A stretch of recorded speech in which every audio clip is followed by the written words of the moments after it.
ये हमारी last class का कोड है जिसमें क्या कहते हैं हमने एक सिंपल सा एक सर्वर बनाया था और हमने कुछ चीज़ें देखी थी कि जैसे फ़ाइल सिस्टम वगैरह कैसे काम करते हैं, फ़ाइल से डेटा हम कैसे रिसीव कर सकते हैं, फ़ाइल में डेटा सेव कैसे करवा सकते हैं, उसको रिट्रीव कैसे करवा सकते हैं, रीड कैसे कर सकते हैं। तो मेरे ख्याल से ये सारी चीज़ें तो आपको क्लियर ही होंगी। सही है। अच्छा, अब आज हम लोग ये करने जा रहे हैं कि पहले तो ये जो हमने अभी तक काम किया था, ठीक है, नोट के ऊपर काम अगर आप चाहो तो ऐसे भी कर सकते हो, लेकिन इसमें आपका काम बहुत लेंथी होगा। ठीक है, जैसे अभी आपने देख लिया था कि एक छोटा सा फॉर्म बनाया था हमने, उसके लिए आपको हेडर सेट करने पड़े थे। इसी तरीके से आपने डेटा रिसीव करने के लिए एक एक करके चंक में डेटा को रिसीव कर रहे थे, उसको मर्ज करवा रहे थे यहाँ पे। तो यहाँ पे ये वाले जो सारे काम हैं ये बेसिकली आपको एक फ्रेमवर्क मिलता है जो कि नोड का ही फ्रेमवर्क है, उसका नाम है एक्सप्रेस। तो वो एक एक्सप्रेस का जो फ्रेमवर्क है वो आपको ये सारी चीज़ें जो है वो खुद करके देता है, आपको हेल्पर फंक्शंस प्रोवाइड करता है। जैसे कि अगर आप कोई काम अगर सिंपल जावास्क्रिप्ट से भी करना चाहो तो कर सकते हो, लेकिन अगर रिएक्ट यूज़ करोगे तो वो काम और ज़्यादा आसानी से हो जाएगा। बिल्कुल उसी तरीके से नोड के अंदर भी एक्सप्रेस है, इसी को हम एक्सप्रेस की ऐप बनाते हैं। ठीक है। अच्छा, एक्सप्रेस की जो डॉक्यूमेंटेशन है, एक्सप्रेस न्यूज़ नहीं, एक्सप्रेस जेएस के नाम से,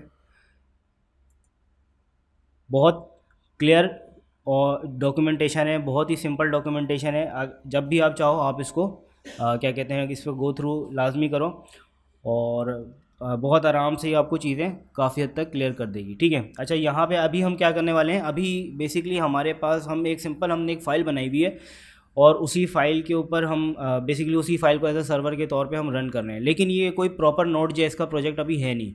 ठीक है। क्यों? क्योंकि आप कोई भी नोड जेएस का प्रोजेक्ट देखोगे उसमें आपको एक चीज़ तो लाजमी दिखेगी और वो क्या होती है, पैकेज डॉट जेसन फाइल। ठीक है। यहाँ पे वो फाइल नहीं है। सही है। तो वो हमारी जो पैकेज डॉट जेसन है बेसिकली वो हमारे पैकेजेस वगैरह को क्या कहते हैं स्टोर करने के लिए, उनको अपने पास सेव करने के लिए हमारे पास होती है। अब पैकेज डॉट जेसन हम क्या करेंगे, क्रिएट करेंगे। आप सिंपली चाहो तो मैन्युअली भी क्रिएट कर सकते हो, लेकिन एनपीएम या नोड जो है वो बेसिकली इस एक आपको एक बिल्ट इन वे देता है पैकेज डॉट जेसन क्रिएट करने का, वो होता है npm init। ठीक है। जब आप npm init लिख चलाओगे यहाँ पे तो ये आपसे कुछ क्वेश्चंस पूछेगा। अगर आप npm init -y लिख के अगर कमांड चलाओगे तो बाय डिफ़ॉल्ट वो यस यस यस यस सारी चीज़ों को करते जाएगा। और पैकेज नेम जो है बेसिकली वो बाय डिफ़ॉल्ट आपका जो भी फोल्डर का नाम है उसी नाम को रख देगा। जैसे अगर मैं अभी यहाँ पे पैकेज नेम है, आगे ब्रैकेट में नोड लिखा हुआ है, अगर मैं सिंपली इंटर कर दूँ यहाँ पे तो वो क्या करेगा, पैकेज नेम को नोड रख देगा। ठीक है। तो मैं यहाँ पे इसका नाम कुछ और रखना चाह रहा हूँ तो मैं यहाँ पे रखूँगा एक्सप्रेस डैश सर्वर। ठीक है। उसके बाद फिर ये कह रहा है कि वर्जन 1.0.0, मैं कहता हूँ ठीक है। फिर डिस्क्रिप्शन कुछ मांग रहा है तो मैंने अभी डिस्क्रिप्शन नहीं देना चाह रहा, मैंने एम्प्टी रख दिया उसको। एंट्री पॉइंट बेसिकली आपकी मेन फाइल होती है कि आपके फोल्डर के अंदर आपके एक्सप्रेस की जो आपका प्रोजेक्ट बनने जा रहा है इसमें आपकी मेन फाइल कौन सी होगी। तो हमारी जो मेन फाइल है वो app.js है, तो मैं इंटर कर देता हूँ। टेस्ट कमांड अभी कुछ भी नहीं है मेरे पास, गिट रिपोजिटरी नहीं है, कीवर्ड्स नहीं है, ऑथर भी जाने देते हैं, लाइसेंस, और ये कह रहा है ठीक है तो मैं इसको कह देता हूँ यस ओके। तो ये अब यहाँ पे मेरे पास ये बन गई पैकेज डॉट जेसन की फाइल। सही है भाई। तो जो भी मैंने डिस्क्रिप्शन इसको यहाँ पे दी थी उसकी बिहाफ पे इसने मुझे क्या कहते हैं अभी वो सारी चीज़ें क्रिएट करके दे दी हैं। अच्छा, अब ये बनने के बाद अब मैं क्या करूँगा, अब मैं अपने इस जो फोल्डर है, ये जो मेरी वर्क फोल्डर है, इसके अंदर मैं एक एक्सप्रेस को इंस्टॉल करूँगा। एक्सप्रेस को इंस्टॉल करने के लिए सिंपल सी कमांड है npm इंस्टॉल एक्सप्रेस। जैसे ही मैं एक्सप्रेस इंस्टॉल करूँगा तो इसने डिपेंडेंसी के इसके अंदर एक्सप्रेस ला के यहाँ पर राइट कर दिया। ये तो हमने सबने देखा था रिएक्ट के अंदर, है ना, इस तरीके से चलता है। और अच्छा, इसके साथ साथ मुझे एक चीज़ और भी चाहिए। एक ये चीज़ एक तो ये है कि मतलब सिंपली आप क्या कहते हैं आपने एक्सप्रेस को इंस्टॉल किया ना, अब मुझे एक डिपेंडेंसी चाहिए जो कि मेरी डेव डिपेंडेंसी होगी। डेव डिपेंडेंसी क्या होती है, बेसिकली डिपेंडेंसी वो होती है जो कि आपके प्रोजेक्ट में आपके कोड के साथ रन हो रही है। ठीक है। लेकिन डेव डिपेंडेंसी वो होती है जो कि आपके प्रोजेक्ट में सिर्फ डेवलपमेंट से रिलेटेड आपको हेल्प करेगी, जिसका कोड में रन होने से कोई ताल्लुक नहीं है। ठीक है, जैसे कि एक्सप्रेस है तो ये मेरी मेन डिपेंडेंसी थी क्योंकि ये मेरे कोड के साथ रन होगी। अभी मैं इंस्टॉल करने जा रहा हूँ नोडमोन। नोडमोन क्या करता है बेसिकली, नोडमोन जो है वो सिर्फ एक्सप्रेस की चेंजेस को देख रहा होता है, और जैसे ही मैं एक्सप्रेस के अंदर अपनी फ़ाइल में इस फोल्डर के अंदर कुछ भी चेंज करूँगा तो ये क्या करेगा, मेरे सर्वर को खुद ब खुद रीलोड कर देगा। क्योंकि अब इससे पहले हमने देखा था ना लास्ट क्लास के अंदर कि जब भी हम सर्वर में कुछ चेंज कर रहे थे हमें कंट्रोल C करके किल करना पड़ता था और दोबारा से उसको स्टार्ट करना पड़ता था ताकि हमारी चेंजेस फिर से लोड हो सकें। ठीक है, तो नोडमोन जो है वो ये सारी चीज़ें मुझे खुद करके देगा। तो मैं उसके लिए क्या करूँगा, मैं यहाँ पे लिखूँगा npm i नोडमोन। अच्छा, जो नोड के लेटेस्ट वर्जन जो अब आ रहे हैं ना तो उसके अंदर नोडमोन जैसी फंक्शनैलिटी बिल्ट इन है। ठीक है, तो उसमें जब आप रन करोगे तो उसमें आप डैश डैश वॉच का एक फ्लैग होता है वो पास करोगे तो वो ऑटोमेटिकली चेंजेस को देख रहा होता है और ख़ुद ही रीलोड कर रहा होता है। लेकिन ये लेटेस्ट वर्जन के अंदर अभी चल रहे हैं। ठीक है, तो npm i नोडमोन, और मैं यहाँ पे माइनस लगा के कैपिटल D दे सकता हूँ। ठीक है, या फिर dash dash save dash dev ये भी दे सकता हूँ। ठीक है, इसका मतलब क्या है कि ये डिपेंडेंसी मेरी डेव डिपेंडेंसी के अंदर जाएगी। ठीक है, अच्छा अब ये बताओ, आप में से किसी को पता है कि मेन डिपेंडेंसी और डेव डिपेंडेंसी दोनों अलग अलग रखने का फ़ायदा क्या है? एक जगह भी तो रख सकते हैं इसको। जो आपके पास ये जितनी भी डेव डिपेंडेंसी थे ना, फॉर एग्जांपल अभी आप इसको अपने सिस्टम में रन करोगे। ठीक है, तो अपने आपके सिस्टम में डेव इन्वायरमेंट है। ठीक है, क्योंकि आप अभी डेवलपमेंट कर रहे हो, तो डेव इन्वायरमेंट के लिए अभी आपको नोडमोन ज़रूरी है। तो यहाँ पे अगर आप npm इंस्टॉल चलाओगे तो सारी डिपेंडेंसीज आपके पास इंस्टॉल होंगी। लेकिन फॉर एग्जांपल आपने इसको किसी मशीन में रखना है जहाँ पे बेसिकली सर्वर मशीन है। ठीक है, वहाँ पे डेवलपमेंट नहीं होगी, वहाँ पे सिर्फ सर्वर चलेगा, तो वहाँ पे डेव डिपेंडेंसीज की नीड है नहीं है। ठीक है, तो वहाँ पे जब आप npm इंस्टॉल चलाओगे तो सिर्फ वो डिपेंडेंसीज से देख के इंस्टॉल करेगा जो कि बेसिकली आपके कोड में रन होनी है, डेव डिपेंडेंसीज को इंस्टॉल नहीं करेगा। अच्छा, अब ये नोडमोन मेरे पास इंस्टॉल हो गया। ठीक है, अच्छा नोडमोन अगर आप चाहो तो इसको ग्लोबली इंस्टॉल भी कर सकते हो। ठीक है, बस इससे ये होगा कि कहीं पे भी आप नोड की कमांड चला रहे हो तो नोड की जगह आप नोडमोन की कमांड चलाओगे। ठीक है, जैसे कि पहले हम नोड की फाइल चलाने के लिए क्या करते थे, नोड app.js। ठीक है, अगर आप नोडमोन के ज़रिए चला रहे हो तो आप करोगे नोडमोन app.js।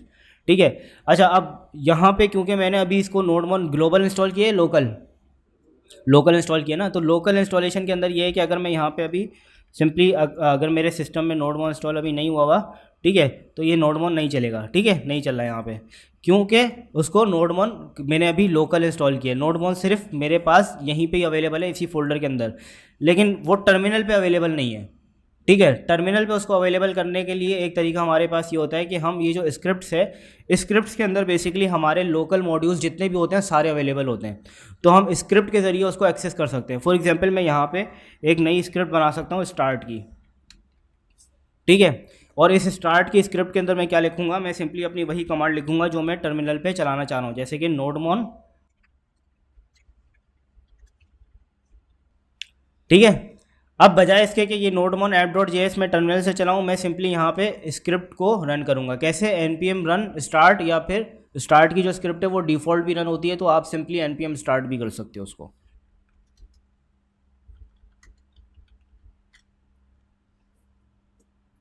ठीक है भाई, ये नोडमोन चल गया और इसने मेरी app.js को वॉच कर रहा है। ठीक है, जैसे ही मैं यहाँ पे app.js के अंदर आता हूँ और यहाँ पे आने के बाद मैं कुछ भी चेंज करता हूँ, लाइक अगर मैं यहाँ पे एक इंटर करके भी सेव करता हूँ, देख लो ये दोबारा स्टार्ट हुआ, रीस्टार्टिंग। सही है, तो ये आपके डेवलपमेंट में आपको काफ़ी फ़ायदा देगा। आपको बार बार क्या कहते हैं नोड को स्टॉप करके दोबारा से स्टार्ट करने की ज़रूरत आपको नहीं पड़ेगी। अच्छा, अब हम एक्सप्रेस पे काम करने के लिए जा रहे हैं। अब इसमें से बहुत सारी चीज़ें जो हमने पहले की थी अब उनकी हमें ज़रूरत नहीं है।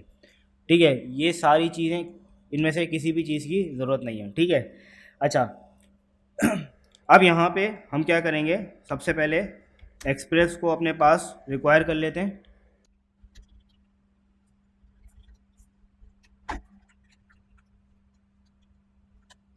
ठीक है, अच्छा अब एक्सप्रेस जो है वो क्या करता है, एक्सप्रेस बेसिकली एक फंक्शन है, आप या एक क्लास कह लो, आप इसको सिंपली रन कर सकते हो कुछ इस तरीके से। जैसे ही आप एक्सप्रेस को कॉल करोगे वो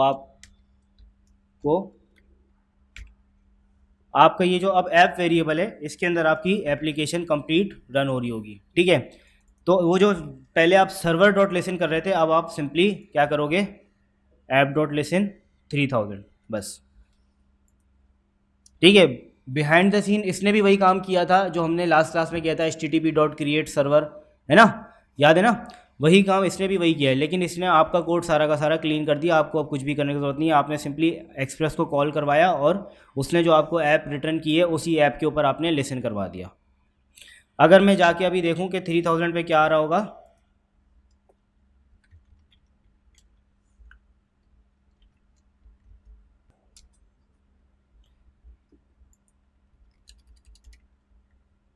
ठीक है, अब ये क्यों कह रहा है कैन नॉट गेट स्लैश, अभी हमने स्लैश का राउट बनाया ही नहीं है एक्सप्रेस के अंदर, इस ये वो बता रहा है कि अभी आपने कोई राउट बनाया नहीं है, इसलिए स्लैश के ऊपर आपको कुछ भी इंटरटेन हम नहीं कर सकते एक्सप्रेस के ऊपर, ठीक है। लेकिन एक्सप्रेस का सर्वर रन हो रहा है, ये कंफर्म हो गया। कैसे? क्योंकि अगर लोकल होस्ट 3000 पे अगर मेरा सर्वर रन ना हुआ होता, जैसे ही मैं लोकल होस्ट 3000 पे हिट करता तो पता है क्या होता, ये कैन नॉट गेट स्लैश नहीं आता। एक तो यहाँ पे लोडिंग चलती रहती है और उसके बाद क्रैश हो जाता है। फॉर एग्जांपल मैं 4000 पे तो कुछ भी नहीं चल रहा ना, मैं 4000 पे चलाता हूँ, लोकल होस्ट 3000 देख रहा सिर्फ लोडिंग चल रही है और उसके बाद ये आ गया, ठीक है। इसका मतलब ये कि एक्सप्रेस का सर्वर तो 3000 पे रन हो रहा है, ठीक है। और ये जो कैन नॉट गेट स्लैश वाला एरर आया है ये भी एक्सप्रेस की तरफ से ही आया है।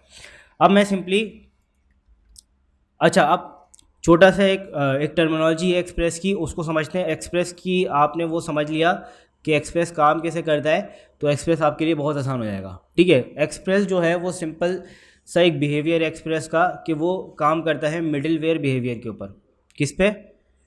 मिडिल वेयर, ये वर्ड याद रखना, मिडिल वेयर। एक्सप्रेस के जो मिडिल वेयर्स हैं ये बहुत इंपॉर्टेंट चीज़ हैं। अगर आपको मिडिल वेयर समझ में आ गए कैसे चल रहे हैं, आपको एक्सप्रेस भी क्लियर हो जाएगा, आपको और फिर कुछ और समझने की ज़रूरत नहीं है, बहुत बहुत सब कुछ ही आपको समझ में आने लगेगा। जो मिडिल वेयर्स होते हैं हमारे पास एक्सप्रेस पे, वो ऐसे चलते हैं जैसे हमारे पास किसी भी ऑर्गेनाइजेशन के अंदर, जैसे अगर आप कोई काम करवा रहे हो, फॉर एग्जांपल एप्पल की कंपनी है, ठीक है। अब एप्पल की कंपनी के अंदर हर काम करने के लिए मल्टीपल डिपार्टमेंट्स होंगे, ठीक है। या कोई भी कंपनी हो, लाइक वहाँ पे उनका एचआर का डिपार्टमेंट अलग होगा, ठीक है, उनका इंजीनियरिंग का डिपार्टमेंट अलग होगा, उनका डिज़ाइनिंग का डिपार्टमेंट अलग होगा, ठीक है, उनका मार्केटिंग का डिपार्टमेंट अलग होगा। हर डिपार्टमेंट हम हर जगह पे ऐसे होता है ना, अलग अलग रखते हैं। कोई भी उनका प्रोजेक्ट आता है तो वो मल्टीपल डिपार्टमेंट से होता हुआ कंप्लीट होता है, ठीक है। लाइक सबसे पहले जो कोई भी प्रोजेक्ट आएगा तो वो अगर उन्होंने कोई आइडिया डिपार्टमेंट को इस तरह का कुछ भी रखा हुआ है तो वो प्रोजेक्ट वहाँ पे आएगा, ठीक है। उसके बाद फिर उसके ऊपर डॉक्यूमेंटेशन होगी, ठीक है। जब डॉक्यूमेंटेशन हो जाएगी तो फिर उसको अप्रूवल के लिए जाएगा, अप्रूवल के बाद फिर उसके ऊपर पहले डिज़ाइन कंप्लीट होगा डिज़ाइन डिपार्टमेंट में, डिज़ाइनिंग में, ठीक है। उसके बाद फिर उस पर इंजीनियरिंग होगी, ठीक है। जब वहाँ से कंप्लीट होगा तो फिर वो टेस्टिंग डिपार्टमेंट में जाएगा, टेस्टिंग से अप्रूवल होने के बाद जब सारी चीज़ें हो जाएंगी उसके बाद फिर वो जाएगा मार्केटिंग डिपार्टमेंट के पास कि उस प्रोडक्ट की मार्केट हो सके, ठीक है। ये सारे एक प्रोसेस है, हर चीज़ को उस प्रोसेस से होके उसके बाद फिर एक फाइनल प्रोडक्ट निकल के आती है। एक्सप्रेस भी इसी तरीके से काम करता है, लेकिन एक्सप्रेस के पास प्रोडक्ट क्या होती है, वो होती है आपकी भेजी हुई रिक्वेस्ट, ठीक है। वो रिक्वेस्ट जो आप एक्सप्रेस को भेज रहे हो वो क्या करेगी, वो मल्टीपल डिपार्टमेंट से होते हुए गुजरेगी और उसके बाद फिर वो किसी एक फाइनल कंक्लूजन तक पहुंचेगी कि उसका क्या करना है।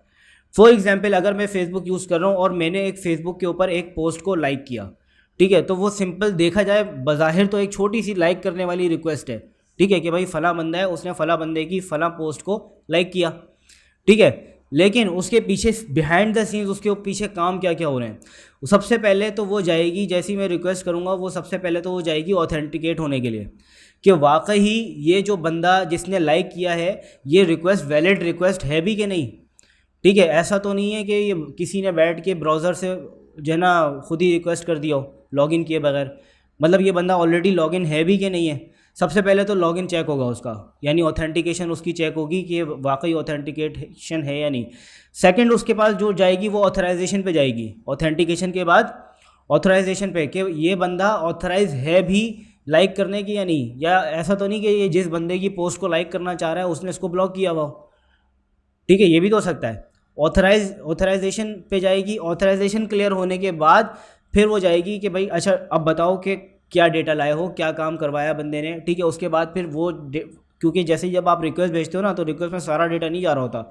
रिक्वेस्ट में फॉर एग्जांपल अगर मैंने अमीन की किसी पोस्ट को अगर लाइक किया है, ठीक है, तो वो क्या लेके आएगा, अमीन का यूज़र आईडी लेके जाएगा, मेरा यूज़र आईडी लेके जाएगा, अमीन की पोस्ट की आईडी लेके जाएगा और मेरा एक्शन, ये चार चीज़ें लेके जा रहा होगा आप रिक्वेस्ट अपने साथ, है ना, ठीक है, इन चार चीज़ों की बेस पे क्या हो रहा होगा, मेरे सारे काम हो सकते हैं।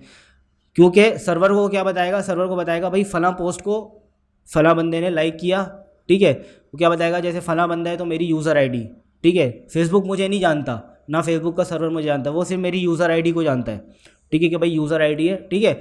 इसी तरीके से वो इसकी ना अमीन को जानता है, ना ही वो अमीन की किसी पोस्ट को जानता है, लेकिन उसको जब यूज़र के अंदर उस पोस्ट की आईडी या यूज़र की आईडी मिलेगी और उसकी पोस्ट आईडी मिलेगी, तब जाके वो उसको रिकॉग्नाइज करेगा, अच्छा ये वाली पोस्ट है, इसके ऊपर लाइक ऐड करना है इनका, ठीक है। इस तरीके से वो सारे काम चलते हैं। तो जो एक्सप्रेस है वो भी इसी तरीके से आपके पास मल्टीपल डिपार्टमेंट्स के अंदर रहते हुए आपकी रिक्वेस्ट को हैंडल करता है और फिर फाइनल कंक्लूजन के ऊपर पहुंचता है कि इस रिक्वेस्ट के साथ क्या करना है, इस रिक्वेस्ट को फेल कर देना है, ठीक है। और अगर फेल करना है तो कौन से स्टेटस के साथ फेल करना है, और अगर इसको पास करना है तो क्या रिस्पॉन्स जाएगा, क्या सक्सेस होगी, क्या मतलब जो भी होगा रिस्पॉन्स के रिक्वेस्ट के सक्सेसफुल होने के ऊपर, वो सारी चीज़ें डिसाइड होती हैं किसमें, मिडिलवेयर्स के अंदर, ठीक है। अच्छा, अब हम क्या करने जा रहे हैं, हम एक्सप्रेस का पहला मिडिलवेयर बनाने के लिए जा रहे हैं। मिडिलवेयर बनाना बहुत आसान है। ऐप डॉट यूज़ आपने किया, यहाँ पे आप सिंपली पास कर सकते हो एक फंक्शन, इसको हम कहते हैं मिडिलवेयर फंक्शन, ठीक है। ये जो फंक्शन आप इसको पास करते हो, एक्सप्रेस उस फंक्शन के अंदर आपको 3 आर्ग्यूमेंट्स देता है। कितने? 3 आर्ग्यूमेंट्स, जिनमें से 2 ज़्यादा यूज़ होते हैं, एक भी यूज़ होता है लेकिन कम, ठीक है। पहला होगा रिक्वेस्ट, दूसरा होगा रिस्पॉन्स और तीसरा होगा नेक्स्ट, सही है। अब ये हमारा क्या है, ये हमारा पहला मिडिलवेयर है, ठीक है। इसके अंदर अभी फ़िलहाल हमने क्या करना है, मैं चाह रहा हूँ कि इस जैसे ही इस पे कोई भी रिक्वेस्ट आए, इसका रिस्पॉन्स क्या हो जाए कि ये मुझे कर दे रिस्पॉन्स। अच्छा, वहाँ पे जब भी कोई रिस्पॉन्स सेंड करना था तो हम क्या करते थे, पहले रिस्पॉन्स डॉट क्या करते थे, याद है किसी को?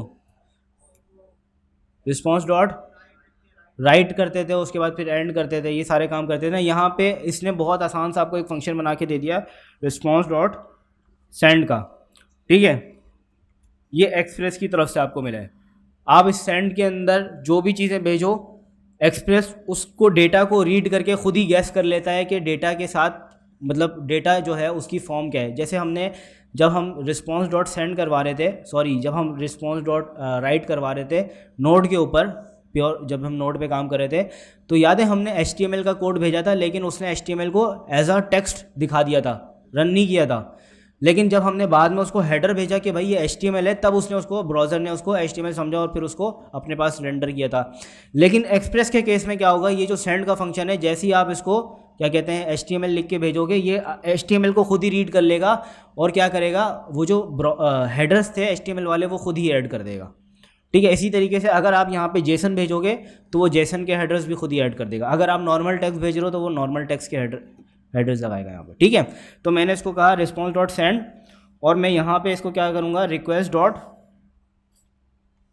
URL। अब बताओ क्या हो रहा होगा, जैसे ही मैं रिक्वेस्ट भेजूँगा क्या होगा, मेरे पास ब्राउज़र पे क्या लिखा हुआ आएगा, क्या बना हुआ आएगा।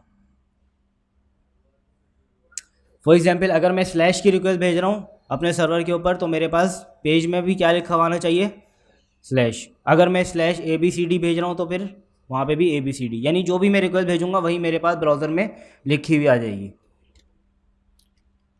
इसको सेव कर देते हैं, यहाँ पे आते हैं लोकल होस्ट 3000 पे, इसको रीलोड करते हैं तो मेरे पास आ रहा है स्लैश, ठीक है।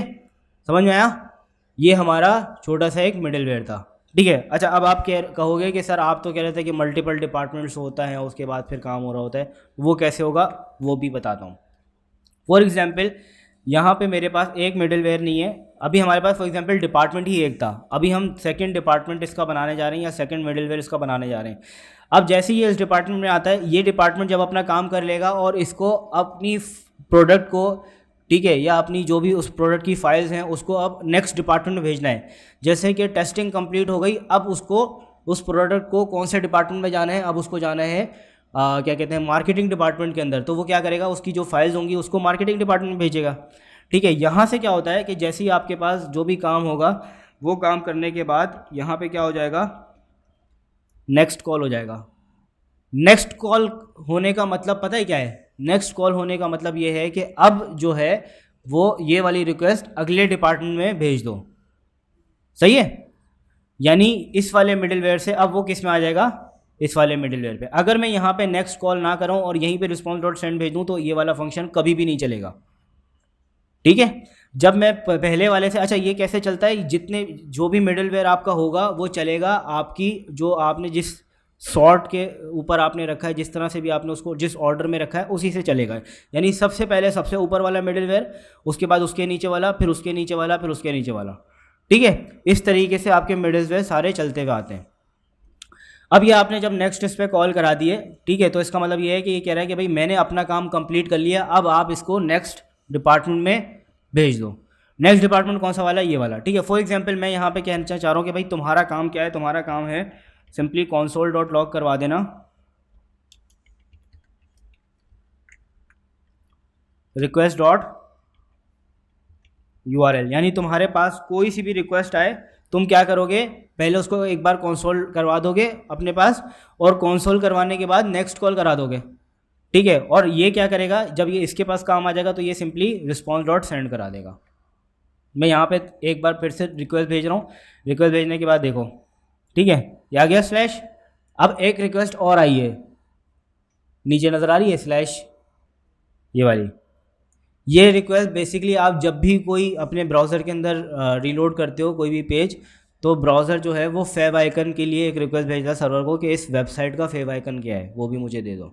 ठीक है, तो अभी क्योंकि हमने कोई फेव आइकन सेट नहीं किया हुआ तो इस वजह से उसको कोई फेव आइकन मिल नहीं रहा, इसलिए यहाँ पे ये जो ब्राउज़र का बाय डिफ़ॉल्ट एक बना आ रही थी ना, ये वो वाला आइकन बना हुआ है, ये इस आइकन के लिए रिक्वेस्ट कर रहा है। ठीक है, कि इस पेज का ये वाला आइकन कौन सा है। अब फॉर एग्जाम्पल क्या कहते हैं, ये मिडिलवेयर्स का कॉन्सेप्ट क्लियर हो गया किस तरीके से काम कर रहे होते हैं। ठीक है, एक वन बाय वन रिक्वेस्ट। अब हम एक्चुअली अपनी वो रिक्वेस्ट बनाने के लिए जा रहे हैं जो कि हमने जिन पे काम करना है। हम बेसिकली हमने लास्ट टाइम एक फॉर्म बनाया था, उसको सबमिट करवाया था ना, अब हम वही फॉर्म बनाने की कोशिश करते हैं एक्सप्रेस के ऊपर। ठीक है, अच्छा अब काम अगर आप करना चाहो तो वो काम यहाँ पे भी हो सकता है, लेकिन मेन फाइल के अंदर अपनी रिक्वेस्ट बनाना, ठीक है, वो मतलब अच्छी चीज़ नहीं है। आपकी जितनी भी एप्लीकेशंस जो भी होती हैं, आपकी APIs वगैरह जो भी आप अभी बनाने जा रहे हो, वो आप एक अलग पेज में बनाते हो और वो उसमें भी आप कैटेगरीज वाइज डिवाइड करते हो। आप सिंपली रिक्वेस्ट के अंदर उसको रख दो। फॉर एग्जांपल यहाँ पे console डॉट लॉग है ना, मैंने कहा request dot data equals to इसहाक। ठीक है, अब ये वाला जो डेटा है, सॉरी बल्कि console हटा देते हैं, ये वाला जो डेटा है अब मैंने इसको गेट करना है यहाँ पे, तो मैं कैसे गेट करूँगा, रिक्वेस्ट डॉट डेटा करके। सही है भाई, यहाँ पे आपने डेटा को स्टोर करवाया और यहाँ से उसको रिट्रीव करवा लिया। फॉर एग्जांपल जैसे यहाँ पे अगर आपने यूज़र का कोई भी डेटा है, कोई भी रिक्वेस्ट यहाँ पे आई है, ठीक है, अब ये वाला जो आपका मिडिलवेयर है ना, फॉर एग्जांपल ये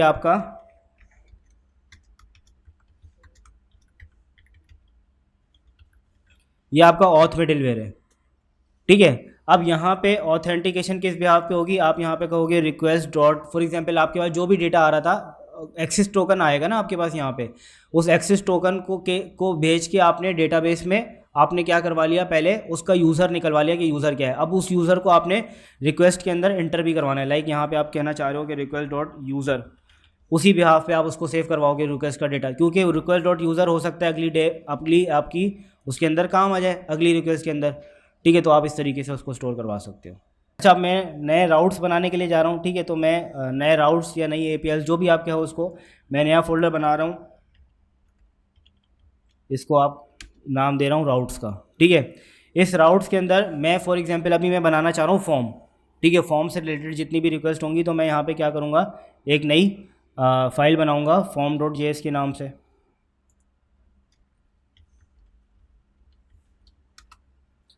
सही है भाई। अच्छा, आप जब भी काम करोगे अपने राउट्स के अंदर इसी तरीके से करोगे। फॉर एग्जांपल अगर आपके पास कोई फेसबुक टाइप एप्लीकेशन है, ठीक है, तो आप क्या करोगे, आप auth.js की एक फ़ाइल बनाओगे जिसमें लॉगिन और साइनअप से रिलेटेड सारे काम हो रहे होंगे। ठीक है, और इसी तरीके से फॉर एग्जांपल अगर आप क्या कहते हैं कोई काम कर रहे हो जैसे जिसमें यूज़र अपनी प्रोफाइल पे जाके जो चीज़ें व्यू कर रहा होता है, उसके लिए जितनी भी रिक्वेस्ट बनाओगे उसके लिए आप अलग फ़ाइल बनाओगे, हर चीज़ का की एक अलग फ़ाइल बनेगी। ठीक है, अच्छा, अब यहाँ पे इस फाइल के अंदर क्या होगा, यहाँ पे भी आपको एक्सप्रेस अपने पास रिक्वायर करना पड़ेगा।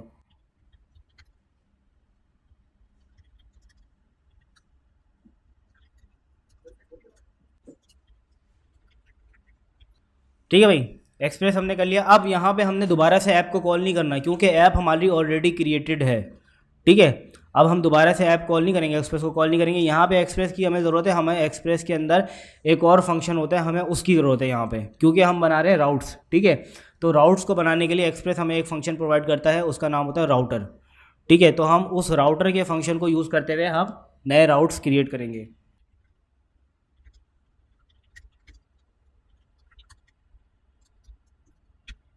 ठीक है भाई, ये आ गया हमारे पास राउटर, और इसी राउटर को हम क्या कर देंगे,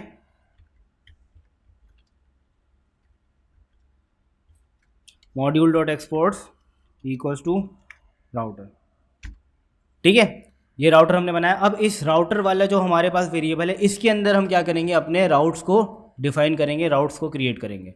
कैसे क्रिएट करेंगे, सिंपली राउटर बहुत आसान है। राउटर मुझे अभी एक नई गेट की रिक्वेस्ट बनानी है, जिसके ऊपर मैं क्या करूँगा, जैसे उस पर रिक्वेस्ट आएगी मैं फॉर्म भेजूँगा यूज़र को। ठीक है, सबमिट करने के लिए। तो मैं कहूँगा राउटर डॉट गेट, सबसे पहले मैं क्या करूँगा, एक इसको यूआरएल बताऊंगा कि मेरी जो रिक्वेस्ट है उसका यूआरएल क्या होगा। मैं चाह रहा हूँ कि स्लैश के ऊपर ही वो फॉर्म जाए, तो मैंने उसको बताया स्लैश। ठीक है, नेक्स्ट क्या आ जाएगा मेरे पास यहाँ पे, फंक्शन,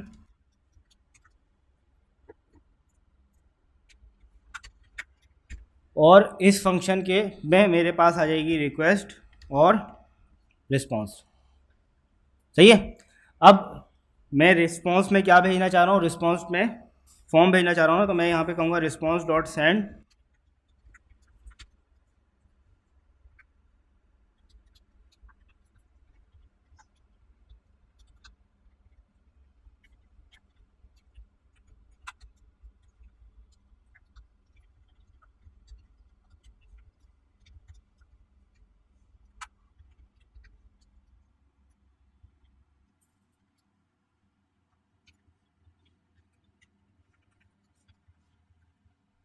ठीक है भाई, फॉर्म बना लिया मैंने। अब मैं चाह रहा हूँ कि इसके ऊपर ये चीज़ चली जाए। अब बताओ, अगर मैं स्लैश की रिक्वेस्ट करता हूँ मेरे पास फॉर्म आ जाएगा? ये तो सब कुछ वही चल रहा है। हमने तो यहाँ से सिर्फ एक्सपोर्ट किए ना उसको, हमने ऐप के अंदर बताया कि हमारे पास कोई फॉर्म डॉट जेएस की नाम की फ़ाइल भी है, कहीं पे इंपोर्ट कराया उसको, कहीं पे यूज़ किया, बताया एक्सप्रेस को कि भाई इस फाइल को भी यूज़ करो। कांस्टेंट फॉर्म कर लेते हैं।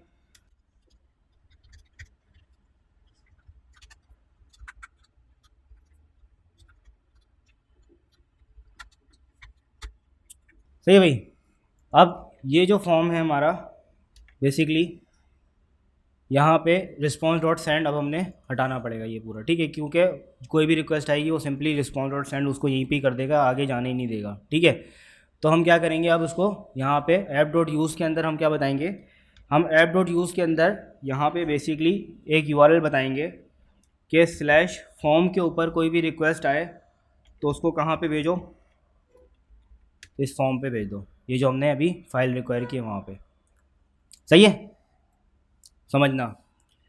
देखो, जो हमारे पास जितने भी राउटर्स चल रहे हैं, ठीक है, उसमें जिसमें भी स्लैश फॉर्म की रिक्वेस्ट आए, ठीक है, कहीं से भी, तो उसमें आप क्या करोगे, उसको फॉर्म पे भेज देना। और स्लैश फॉर्म के बाद ये वाला जो स्लैश है, फिर ये कहाँ जाएगा, हमने तो यूआरएल दो जगह पे डिफाइन कर दिए, एक स्लैश पे, दूसरा स्लैश फॉर्म पे। फिर ये रिक्वेस्ट ऐसे बनेगी, ये बनेगी कुछ इस तरीके से,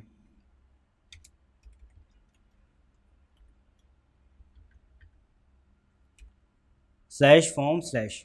ये जो पहले वाला स्लैश फॉर्म है, ये कौन सा वाला है, ये जो हमने ऐप डॉट जेएस के अंदर, ऐप डॉट यूज़ के अंदर डिफाइन किया वो वाला। और सेकंड वाला जो कौन सा है, ये वाला जो स्लैश है जो हमने यहाँ पे बताया, ये हमारे मेन यूआरएल के बाद, जो कि हमने इस फाइल का बताया, उसके बाद ऐड होगा आगे। ठीक है, लाइक अगर मैं स्लैश फॉर्म स्लैश सबमिट बनाना चाह रहा हूँ, तो वो स्लैश सबमिट मैं कहाँ पे लिखूँगा, यहाँ पे। सही है, अब मैं स्लैश फॉर्म की एक रिक्वेस्ट भेज रहा हूँ यहाँ से फॉर्म के ऊपर, मेरे पास फॉर्म आ गया। ठीक है, इस बार मुझे कोई टेक्स्ट स्लैश HTML करने की ज़रूरत नहीं पड़ी हेडर्स के अंदर। यहाँ से अब मैं फॉर्म कुछ भी लिखूँगा और सबमिट करवाऊँगा तो कुछ भी नहीं होगा, क्योंकि मैंने एक तो यहाँ पे एक्शन नहीं बताया हुआ, ठीक है, और दूसरा बल्कि खैर हो जाएगा लेकिन वो यहीं पे ही रहेगा, इसी URL के ऊपर सबमिट करने की कोशिश करेगा। और दूसरा ये है कि मैंने अभी कोई गेट की ही रिक्वेस्ट बनाई है, पोस्ट की रिक्वेस्ट बनाई नहीं है, ठीक है। अब मैं यहाँ पे क्या करूँगा, सबसे पहले तो मैं बताऊँगा एक्शन, ठीक है। अच्छा, एक्शन के लिए मैं क्या करना चाह रहा हूँ, मैं यहीं पे एक और रिक्वेस्ट बनाना चाह रहा हूँ जो कि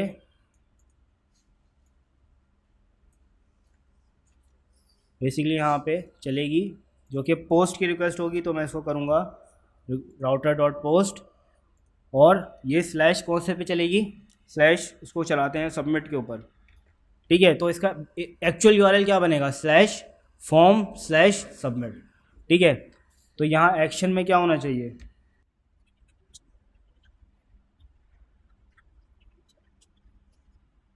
और मेथड हमारा होगा, ठीक है। यहाँ पे ये सिंपली रिस्पॉन्स डॉट सेंड कर देगा सबमिटेड, ठीक है। और इसको मैं कर रहा हूँ रीलोड, यहाँ पे कुछ भी रखता हूँ, सबमिट करता हूँ, सबमिटेड। सही है भाई, हमारी रिक्वेस्ट गेट की बन गई और पोस्ट की भी बन गई है।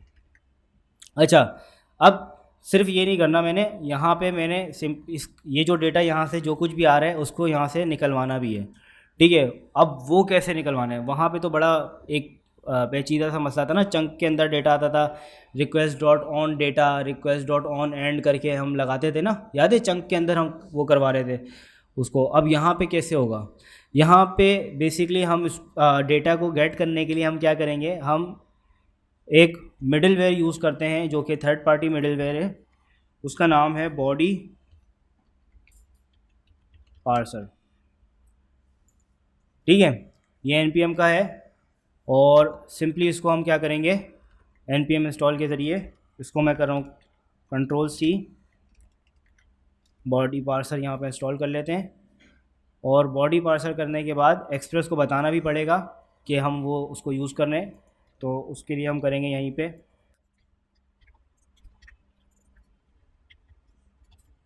बॉडी पार्सर, ठीक है। और यहाँ पे जो भी हमारा ऐप डॉट यूज़ मेन सबसे पहले वाला था ना, ठीक है, एक काम करते हैं, क्योंकि हमें बॉडी सबसे पहले चाहिए होगी इसलिए उसको सबसे ऊपर रखेंगे। कैसे बताएंगे उसको, app dot use body parser, ठीक है। अच्छा, अब ये जो बॉडी पार्सर है ये मल्टीपल टाइप की पार्सिंग आपको प्रोवाइड करता है, ठीक है। इसमें अभी जो हम जैसे हमारा जो डेटा सेंड हो रहा होता है ना, वो डेटा मल्टीपल तरीक़ों से सेंड हो रहा होता है। जैसे अगर आप रिएक्ट के ऊपर काम करो ना, तो रिएक्ट पे सबसे ज़्यादा आप काम करोगे जेसॉन के ऊपर, ठीक है। यानी आपकी जो रिक्वेस्ट का डेटा जो जाएगा वो भी जेसॉन में जाएगा और वापस भी जेसॉन के अंदर ही आएगा, ठीक है। अभी लेकिन क्योंकि हम क्या कर रहे हैं, अभी हम फॉर्म से सबमिट करवा रहे हैं, ठीक है, जो हमारे पास नेटिव HTML का फॉर्म होता है वहीं से सबमिट हो रहा है, तो वो डेटा जेसन में नहीं जा रहा, ठीक है। वो डेटा जो है हमारे पास फॉर्म के अंदर जा रहा है, फॉर्म URL इनकोडेड के नाम से, ठीक है। तो वो वाली जो टाइप होती है वो आप कैसे गेट करोगे, उसको डॉट URL यहाँ पे इनकोडेड लगाओगे, और ये एक फंक्शन है, जैसे ही आप इसको कॉल करोगे तो ये रिटर्न करेगा आपको एक और फंक्शन, जो कि बेसिकली इसी तरह का एक फंक्शन होगा जो कि आपके ऐप डॉट यूज़ में चला गया। अब ये क्या करेगा, ये रिक्वेस्ट के अंदर जो भी डेटा आ रहा है उसको पार्स करके उसको बॉडी के वेरिएबल के अंदर स्टोर कर देगा, ठीक है। अब आपको जितनी भी आपके पास डेटा था उसको आपको वो बॉडी के अंदर मिलने लग जाएगा। अच्छा, इसको एक ऑब्जेक्ट पास करते हैं, जो कि इसके ऑप्शंस होते हैं, जिनमें से ये चीज़ जो है वो इसको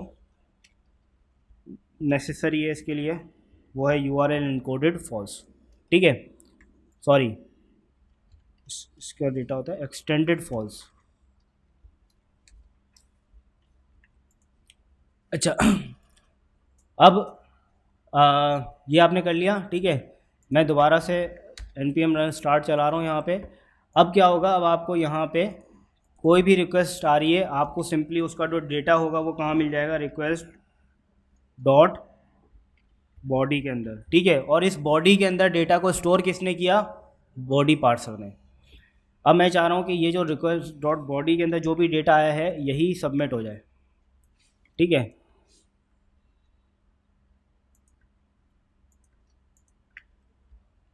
इसको सेव कर रहे हैं यहाँ पे। मैं बैक करता हूँ, इसको रीलोड करता हूँ, कुछ भी डेटा यहाँ पे डालता हूँ और सबमिट करता हूँ। आ रहा है ना सर? ठीक है भाई। अच्छा, फॉर एग्जांपल अगर आप काम कर रहे हो क्या कहते हैं, जेसॉन के ऊपर काम कर रहे हो, फिर आप क्या करोगे? बॉडी पार्सर कौन सा फंक्शन यूज़ करोगे पता है? बॉडी पार्सर के अंदर एक फंक्शन होता है dot body parser dot JSON. बस सिंपली उसको कॉल करा लोगे कुछ इस तरीके से। जैसे अगर मैं दोनों पे काम कर रहा हूँ तो मैं करूँगा ऐप डॉट यूज़, इसी के नीचे बॉडी पार्सर डॉट जेसन। यहाँ पे और कुछ भी पास करने की ज़रूरत नहीं है, ठीक है। इससे आपका जो भी, अगर आप आपका जो क्लाइंट है, यानी अगर आप फॉर एग्जांपल रिएक्ट से अगर काम कर रहे हो, और रिएक्ट से आपने पढ़ा होगा ना मल्टीपल, जो हम एक्जियोस वगैरह के ज़रिए रिक्वेस्ट कर रहे होते हैं, ठीक है, या फैच के ज़रिए रिक्वेस्ट करोगे आप, तो वो सब जेसन फॉर्म में जारी होती है, ठीक है। तो वो सारी जेसन को एक्सट्रैक्ट करने के लिए अपने पास, और आपको ऑब्जेक्ट की फॉर्म में वो करके दे दे, उसके लिए आपके पास बॉडी पार्सर डॉट जेसन का फंक्शन है। अगर आप चाहो तो दोनों भी यूज़ कर सकते हो, बट जो, लेकिन ये है कि यहाँ पे सिर्फ वही चीज़ लगाओ जिस जो आगे आपकी एप्लीकेशन में चल रही है, जिसकी नीड है आपको। अब ये वाला सारा काम हमने कर लिया। अब मैं चाह रहा हूँ कि भाई ये वाली जो मेरी रिक्वेस्ट थी यहाँ पे, ये फॉर्म, ठीक है, ये यहाँ पे बहुत बुरी लग रही है। अब मैं चाह रहा हूँ कि मैं बजाय इसके कि मैं इसको HTML लिख के भेजूँ, मैं इसको HTML की फ़ाइल भेजूँ, ठीक है। HTML की फ़ाइल आप कैसे भेज सकते हो? पहले तो आपको HTML की फ़ाइल बनानी पड़ेगी। मैं यहाँ पे एक HTML की फ़ाइल बना लेता हूँ अपनी मेन डायरेक्टरी के अंदर, ठीक है। एक नई डायरेक्टरी बना रहा हूँ। अच्छा, जितनी भी हमारी HTML या व्यूज़ से रिलेटेड जो भी काम होता है, उसको उस डायरेक्टरी का नाम रखते हैं व्यूज़। आप कुछ भी रख सकते हो, लेकिन ये कन्वेंशन है कि इसका नाम व्यूज़ ही होना चाहिए। यहाँ पे मैंने एक फ़ाइल बना ली अपने पास, फॉर्म डॉट HTML के नाम से। एक HTML की फ़ाइल यहाँ पे रख दी मैंने, और अब ये वाला जो कोड था मेरे पास सारा HTML का, वो मैं यहाँ से कट कर रहा हूँ और इसको रख रहा हूँ किसमें? फॉर्म के बॉडी के अंदर, ठीक है। ताकि अब मेरे पास जो है वो क्या जाए, अब मेरे पास ये पूरी की पूरी ये फाइल जाए, बजाय इसके कि यहाँ पे मैं HTML भेजूँ। अब यहाँ से HTML भेजने का क्या तरीका होगा? अब यहाँ पे एक चीज़ तो आपको समझ में आ गई होगी, ठीक है, कि वो हमें रिक्वायर करनी है, और वो क्या है? पाथ। पाथ बनानी पड़ेगी HTML फाइल की।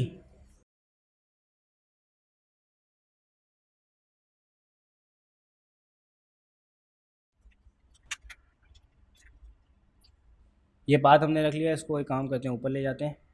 ये अच्छी प्रैक्टिस है कि आपके रिक्वायर जितने भी हों वो सारे ऊपर हों। और उसके बाद यहाँ पे हम क्या करेंगे? अब पाथ डॉट, कौन सा फंक्शन था पाथ का? पहले तो ज्वाइन था ना, मल्टीपल पाथ्स को ज्वाइन करना है हमने। करंट वर्किंग डायरेक्टरी और हमारे पास फिर व्यूज़ का फोल्डर है, उसके अंदर फाइल है ना हमारे पास। तो पाथ डॉट ज्वाइन के अंदर सबसे पहले हमारे पास आएगा प्रोसेस, याद है? प्रोसेस डॉट CWD का मतलब करंट वर्किंग डायरेक्टरी। ये हमें करंट वर्किंग डायरेक्टरी ला के देगा। करंट वर्किंग डायरेक्टरी यानी हमारी जो app.js का जो है, यानी हमारे फोल्डर का रूट, करंट फाइल नहीं। ये फॉर्म डॉट जेएस तक का बात नहीं बताएगा, यहाँ से आपको डॉट डॉट स्लैश करने की ज़रूरत नहीं पड़ेगी। ये बात करेगा हमारे वहाँ पे उस फोल्डर की जहाँ पे बेसिकली हमारी पैकेट डॉट जेसन रखी हुई है, ठीक है, यानी जो हमारी मेन है। और उसके बाद फिर हमारे पास उस फोल्डर के अंदर हमारे पास, अब कौन से फोल्डर हमने जाना है? व्यूज़ के अंदर। तो मैं यहाँ पे इसको क्या बताऊँगा? स्लैश ये खुद ही लगाएगा, इस मैं सिर्फ कॉमा दूंगा इसको, व्यूज़। और उसके बाद व्यूज़ के अंदर कौन सी फाइल है हमारे पास? फॉर्म डॉट HTML, ठीक है। और यहाँ पे जो मेरे पास पहले फंक्शन था रिस्पॉन्स डॉट सेंड का, वो अब क्या हो जाएगा? Response dot send file. क्योंकि अब हमने रिस्पॉन्स नहीं भेज रहे बल्कि एक पूरी फाइल रिस्पॉन्स कर रहे हैं, ठीक है। तो हमने इसका फंक्शन यूज़ करना है रिस्पॉन्स डॉट सेंड फाइल का। इसको मैं सेव करता हूँ, और मुझे पता चल जाए कि वाकई में कुछ चेंज आया है या नहीं आया, इसलिए मैं क्या कर रहा हूँ, एक यहाँ पे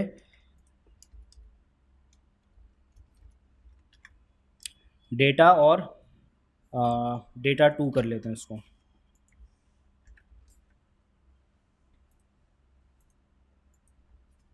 ठीक, सही है भाई। तो ये हमारे पास अब HTML फाइल से ये चीज़ आ गई है, क्लियर है। अब इसी HTML फाइल के अंदर अगर मेरे CSS भी चलानी होती तो मैं यहाँ पे एक तो मैं ये काम कर सकता हूँ, यहीं पे स्टाइल दे के काम कर सकता हूँ, है ना। लेकिन हम वैसे काम तो करते नहीं है, हम एक अलग CSS फाइल बनाते हैं ना। अब CSS फाइल बनाने के बाद इसके साथ चलाना वो कैसे चलेगी, डायरेक्टली तो नहीं चलेगी। अच्छा एक चीज़ मैं ये बताऊं कि हमारे कोई भी सर्वर होता है ना, सर्वर, इस सर्वर की फाइल्स का एक्सेस किसी को भी नहीं होता, ठीक है। सर्वर के अंदर आपके पास कोई भी फाइल रखी है, फॉर एग्जांपल app.js है, आप इस फाइल को ब्राउज़र पे मंगवा नहीं सकते। क्यों नहीं मंगवा सकते, क्योंकि अगर आपकी सर्वर की फाइल्स अगर ब्राउज़र पे चली गई या सर्वर की फाइल्स किसी ने भी एक्सेस कर ली तो आपकी पूरी की पूरी सिक्योरिटी कॉम्प्रोमाइज़ हो गई, है ना। कोई भी बंदा देख सकता है कि आपने सर्वर में क्या लॉजिक रखी है, उसका कोई ना कोई हैक निकाल सकता है, कोई तोड़ निकाल सकता है, ठीक है। तो इस वजह से हमारे पास सर्वर में जितनी भी फाइल होती हैं सारी रिस्ट्रिक्टेड होती हैं। कोई भी फाइल बगैर आप जब तक उसको इजाज़त नहीं देते तब तक कि वो ब्राउज़र पे नहीं जा सकती, ठीक है। एक फ़ोल्डर हम ऐसा बनाते हैं जो कि पब्लिक फ़ोल्डर होता है हमारा, ठीक है, जिसको हम बेसिकली अलाउ करते हैं कि ये कोई भी ब्राउज़र की रिक्वेस्ट आए, अगर वो पब्लिक के फ़ोल्डर के अंदर से कुछ भी मांग रहा है तो उसको दे दो, ठीक है। यानी पब्लिक के फ़ोल्डर के अंदर हम क्या रखते हैं, हम रखते हैं इमेजेस वगैरह जो कि हमारी वेबसाइट पे काम आएंगी, ठीक है। हम फॉन्ट्स रखते हैं पब्लिक के फ़ोल्डर के अंदर, हम CSS की फ़ाइल रखते हैं, और क्लाइंट साइड पे लोड होने वाली जावास्क्रिप्ट की फाइल्स जो हैं वो हम कहाँ रखते हैं, पब्लिक के फ़ोल्डर के अंदर। समझ में आया? इसी तरीके से अब ये जो CSS फाइल हम बनाने जाएंगे इसके लिए, वो हम कहाँ पे बनाएंगे, पब्लिक फ़ोल्डर के अंदर।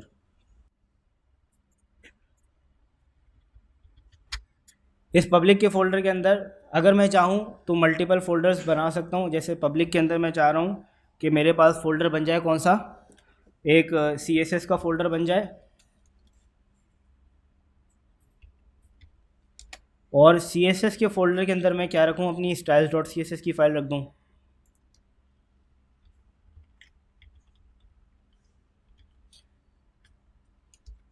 और इसके अंदर फॉर एग्जांपल अभी मैं सिंपल इतना चाह रहा हूँ कि भाई आप जो बॉडी जो है उसका क्या हो जाए, बैकग्राउंड कलर हो जाए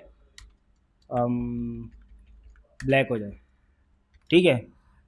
इससे हमें पता चल जाएगा कि वो चीज़ चल रही है कि नहीं चल रही, ठीक है। अच्छा अब ये पब्लिक का फ़ोल्डर आपने बना तो लिया, लेकिन इस पब्लिक के फोल्डर एक्सप्रेस को आपने बताना पड़ेगा कि मेरा ये जो पब्लिक का फ़ोल्डर है इसको यानी क्लाइंट को एक्सेस है कि वो इसको जैसे चाहे उसको यूज़ कर सकता है, ठीक है। यानी ये वाला फ़ोल्डर जो है ये रिस्ट्रिक्टेड फ़ोल्डर मेरा नहीं है। वो आप कैसे बताओगे, बेसिकली ये वाला जो फ़ोल्डर है आपका, ये आप बताओगे स्टैटिक करके, ठीक है।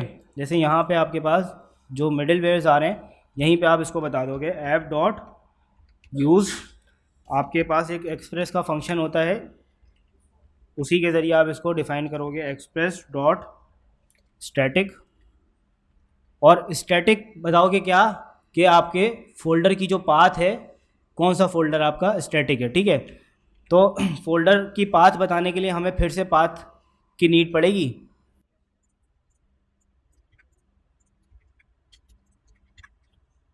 इस एक्सप्रेस डॉट स्टैटिक को हम बताएंगे पाथ डॉट ज्वाइन। अच्छा अब पहले तो मुझे करंट फोल्डर तक की बात बतानी है ना, वो हम कैसे कर सकते हैं, process.cwd के जरिए। लेकिन इसका एक और तरीका भी होता है, पता है, एक process.cwd होता है और एक आपके पास अंडरस्कोर डायरेक्टरी नेम के नाम से भी एक वेरिएबल होता है, ग्लोबल वेरिएबल होता है, आपको नोड के अंदर हमेशा मिलेगा, उसके अंदर से भी आप गेट कर सकते हो। लेकिन दोनों में एक फ़र्क है। क्या फ़र्क है, process.cwd आप किसी भी फाइल पे खड़े हो, किसी भी फाइल पे हमेशा आपको रूट की बात बताएगी, आपके प्रोजेक्ट की रूट की बात बताएगी, और अंडरस्कोर डायरेक्टरी नेम जो है वो आपको उस फाइल का पाथ बताएगी। लाइक अगर मैं यहाँ पे form.js के अंदर यहाँ पे process.cwd की जगह अगर मैं यहाँ पे करता अंडरस्कोर डायरेक्टरी नेम इस तरीके से, ठीक है, ये फंक्शन नहीं है, ग्लोबल वेरिएबल है, ठीक है, तो फिर मुझे यहाँ पे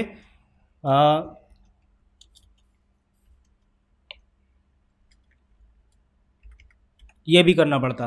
अब बताओ क्यों करना पड़ता, क्योंकि मैं form.js में खड़ा हूँ और वो ऑलरेडी एक फ़ोल्डर के अंदर है, राउट्स के अंदर, तो ये मुझे उस फाइल तक का पाथ दे रहा है, इस वजह से पहले मुझे उस फोल्डर से बाहर निकलना पड़ता, ठीक है। तो ये फ़र्क है अंडरस्कोर डायरेक्टरी नेम में और किस में, process.cwd में, ठीक है। तो आप दोनों को चाहो, जिसको चाहो यूज़ कर सकते हो। process.cwd यूज़ करना ज़्यादा अच्छा तरीका है, क्योंकि ये हमेशा आपको प्रोजेक्ट के रूट तक का पाथ बता रही है, और ज़्यादातर आपको जो यूज़ पड़ती है वो हमेशा यूज़ केस आपका प्रोजेक्ट के रूट का ही पड़ता है आपको।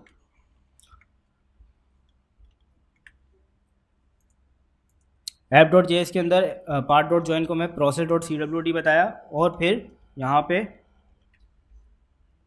मैं इसको बता रहा हूँ कौन सा फोल्डर था मेरा, पब्लिक। सही है। अच्छा, अब इस चीज़ को आप चेक कैसे कर सकते हो? जैसे आपके पास जो भी लोकल होस्ट 3000 जिस पे भी आपका सर्वर चल रहा है ना, वहाँ पे आ जाओ, स्लैश लगा के आप सिंपली बताओ उसको क्या, पब्लिक। और उसके बाद हमारे पास कौन सी फाइल थी, स्लैश CSS, और स्लैश कौन सी फाइल थी हमारे पास, स्टाइल्स डॉट CSS। ये उसको नहीं मिल रही, क्यों नहीं मिल रही है? मेरे ख्याल से पब्लिक नहीं आता यहाँ पे, पब्लिक बाय डिफ़ॉल्ट होता है, ये रहा। सही है। अच्छा, अब यही slash CSS slash styles dot CSS कहाँ पे आ जाएगा हमारे पास? ये जो HTML के अंदर हम लिंक बनाने जा रहे हैं, पता है ना HTML में CSS कैसे लगती है?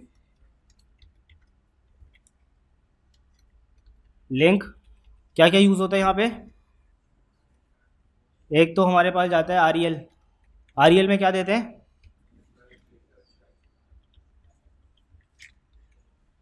और उसके बाद